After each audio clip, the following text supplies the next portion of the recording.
আসসালামু আলাইকুম। প্রিয় বাংলাদেশ ভাই ও বোনদের হাজার সালাম।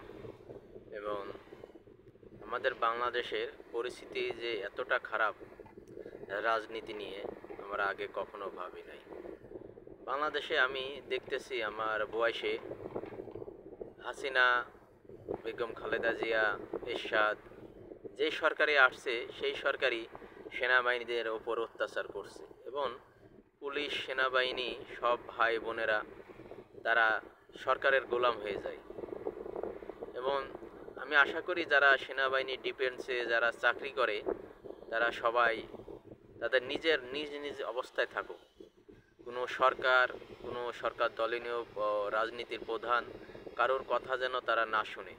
আজকে কিছুদিন দেখতেছি সেনাবাহিনীদের ওপর যে সরকারি আসে আমাদের বড় বড় ক্যাডার সেনাবাহিনী এবং লেফটেন্যান্ট মেজর তাদেরকে মনে করেন যে হয় মৃত্যুদণ্ড দেয়, না হলে তাদেরকে আপনার গুণ করে। আমাদের বাংলাদেশ জন্ম হওয়ার পরেই দেখতেছি যে যে কোনো একজন বড় ইঞ্জিনিয়ার, বড় সেনাপ্রধান বা বড় অফিসার বা ভালো একজন মানুষ বাংলাদেশে থাকে না। বাংলাদেশে যে ভালো করে তাকেই বাংলাদেশ থেকে উধাও করে দেয়। তাই বাংলাদেশের রাজনীতি এই প্রেক্ষাপটে এমন দেখতেছি যে রাজনীতি বাংলাদেশের সবচেয়ে দূষিত রাজনীতি বাংলাদেশে। যাই এখন আমরা এনসিপি ও জামায়াত, বিএনপি, আওয়ামী লীগ যা করি, কিন্তু এখন আমাদের সবাই একসাথে এগিয়ে আসার দরকার। দেশ বাঁচান, নিজেরা বাঁচেন। যাই হোক, বাংলাদেশের সাধারণ জনগণের পক্ষ থেকে আপনাদের সালাম জানাই। এবং সাধারণ জনগণ ভাই, আপনাদের এখনও সময় আছে, আপনারা সবাই একসাথে হন, দেশ বাঁচান। আমাদের দেশকে ইউনূস, হাসিনা এবং বিএনপি সবাই দেশ নষ্ট করছে।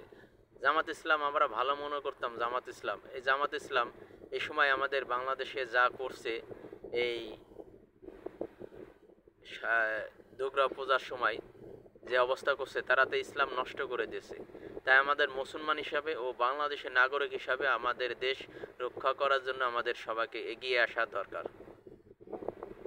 ইনশাল্লাহ বাংলাদেশের এই দূষিত রাজনীতির জন্য আজ বাংলাদেশের অবস্থা দিন দিন খারাপ হয়ে যাইতেছে। বাংলাদেশে সাধারণ জনগণ কোনো শান্তিতে নাই। কোনো সাধারণ মানুষের দুশ্চিন্তা ছাড়া আর কিছুই নেই। যাই হোক ভাই, যেটুকু আপনাদের বোঝাইতে পারছি সেই হিসাবে আমাদের বাংলাদেশকে আপনারা এগিয়ে নিয়ে যান। এবং আমাদের সাধারণ জনগণের এখনও সময় আছে, দেশ বাঁচাও,